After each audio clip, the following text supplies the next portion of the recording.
বরাবর চলে আসে। সর্বশেষ আমি যে বিষয়টা বলতে চাচ্ছি, এই গত 15ই মার্চ, ঈদের আগে 15ই মার্চ ওনারা, এর আগে 11ই মার্চের দিকে ওনারা একটা কর্মসূচি করছেন ঢাকা জাতীয় প্রেস ক্লাবে। কোনোভাবে তারা মিডিয়া থেকে শুরু করে বা কোনো সরকার কোনো ধরনের কোনো সহযোগিতা পায় নাই। 11 তারিখের পরে যখন আমি সার্বিকভাবে আমার সাথে যোগাযোগ হয়, আমার সাথে উনি সহ যোগাযোগ করছে, বাদল ভাই আছে সবচেয়ে বড় সমন্বয়কারী, তাদের মধ্যে একজন, এর একটা কমিটি গঠন করছে তারা। এই 12 জনের জন্য তারা একটা কমিটি গঠন করছে বাংলাদেশে।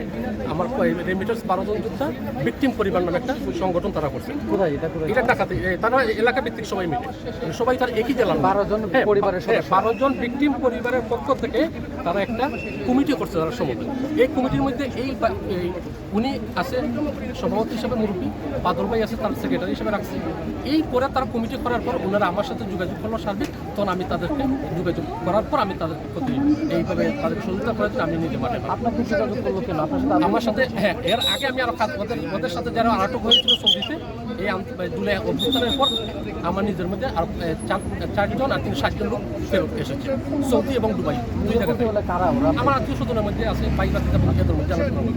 এমন অবস্থায় ওনারা যারা আজকে যেখানে আসছে ওদের পাশেই আমার এই 2-4 জন লোক ওদের সাথে কাজ করছে পাশাপাশি একটি প্রবীণের মাধ্যমে, তখন ওদের মাধ্যমে আমার বিষয়টা উঠে আসে।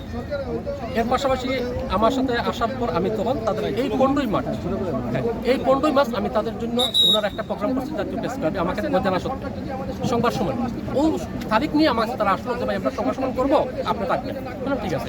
ওই সংবাদ সম্মেলন করার পর ওনারা আমরা এখানে গেল, আমি গেলাম, যাওয়ার পরে তাদের দাবি দাওয়াটা নিয়ে তারা সবাই সহায় নিয়ে আসে।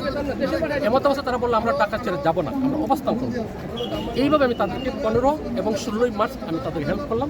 16ই মার্চ আমি তাদের সব দাবি দাবা, কাগজ, ডকুমেন্ট, ওনাদের গ্রেপ্তার তথ্য সব নিয়ে পররাষ্ট্র উপদেষ্টা বরাবর পররাষ্ট্র দপ্তরে আমি এগুলো স্মারকলিপি আকারে তাদেরকে অনুলিপি দিলাম, রিসিভ করে সংযুক্ত স্বরাষ্ট্র উপদেষ্টায় দিলাম, প্রবাসী কল্যাণ দিলাম, প্রবাসী ভবনে গিয়ে সব কিছু করার পর তখন পররাষ্ট্রমন্ত্রক অধিদপ্তর থেকে ওনারা বললো যে হ্যাঁ বিষয়টা আমাদের নলেজে আছে অফিসিয়ালভাবে, আমরা দেখবো কী করা যায়।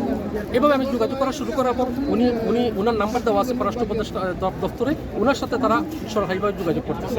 করার পর উনি সব কিছু বুঝতে পারেনি, তখন আমাকে উনি দিল, আমার সাথে যোগাযোগ করলো, আমি তাদের সাথে কথা বললাম। এই